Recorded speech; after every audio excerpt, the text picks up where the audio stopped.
Sa pag-uulang dulot ng localized thunderstorms kahapon sa Baguio City, hindi lang tubig ang rumagasa sa Balili River. Sa video na ito sa Barangay Balili, kita ang pagragasa ng mga basura at maruming tubig sa ilog, bagay na hindi kaaya-ayang tignan para sa mga turistang bumibisita sa Stobosa. Much better siya nung unang beses. Medyo nakikita naman natin na medyo madumi siya ate. Kaya may mga sabon mga siguro galing sa labahan, ganun te. Okay lang siya. Ayon naman kay Christopher na 5 taon ng vendor sa lugar, tila lumalala pa raw ang problema ng polusyon sa ilog. Yung difference lang, mas dumami yung basura. Siguro dahil sa polusyon at sa dami na din ng tao at daming kabahayan. Kasi most kasi na dumadaan talaga dito na tubig is galing sa taas or galing sa kabahayan. Ikinadismaya naman ito ng barangay pero depensa nila, hindi raw sa kanila galing ang mga ito. Gawan ng additional ordinansa, yung law regarding Balili River.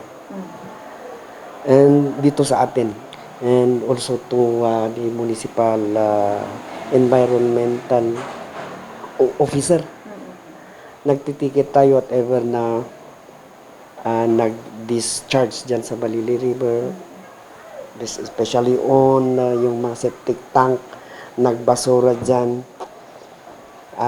may bibigyan sila ng violation ticket. Siyempre, marami ring mga contributory tricks dyan. Dito rin sa La Trinidad, doon din sa Baguio City, kaya ayun, naipon. Kaya ewan natin kung pati discharging dyan is sila, hindi natin alam. Pero makikita talagang black na black yung tubig. Possible na may nag-discharge dyan. Anila, nakikipag-ugnayan naman raw sila sa City Environment and Parks Management Office ng Baguio City para matugunan ang problemang ito. Sinubukan ng news team na makuha ang panig ng SEPMO pero wala pang tugon dito ang ahensya. Ang Municipal Environment and Natural Resources Office ng La Trinidad naman, nakikipag-ugnayan din sa pamahalang lungsod ng Baguio para resolbahin ito. Lahat naman po ng mga steps or mga initiatives po is ginagawa ng La Trinidad or hindi lamang po La Trinidad, but also the City of Baguio. Actually ma'am, meron po tayong mga na-identify po na mga programs, activities and projects just to address po yung pollutants ng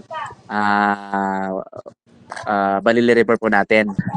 For now, ang ginagawa natin is yung constant reminders po sa ating mga constituents, not only the municipality of La Trinidad but also the City of Baguio. Sa ngayon, tuloy-tuloy pa rin ang paglilinis sa ilog na pinapangunahan ng barangay, katuwang ang ilang pribadong organisasyon. Nauna nang nagbanta noong nakaraang taon ng Environmental Management Bureau o EMB na pagmumultahin nilang pamahalang lungsod ng Baguio. Ito'y dahil sa kakulangan ng aksyon ng Baguio LGU na solusyonan ng maruming tubig na dumediretso sa ilog na direktang paglabag sa Republic Act No. 9275 o ang Philippine Clean Water Act of 2004. Ito'y dahil wala rin daw pagbabago sa coliform level o dami ng dumi sa Balili River. Sa kabila niyan, umaasa pa rin ng EMB na hindi ito ipagsasawalang bahala ng pamahalang lungsod at matututukan ang pagsasaayos sa Baguio Sewerage Treatment Plant. Vanessa Bugtong, RNG News.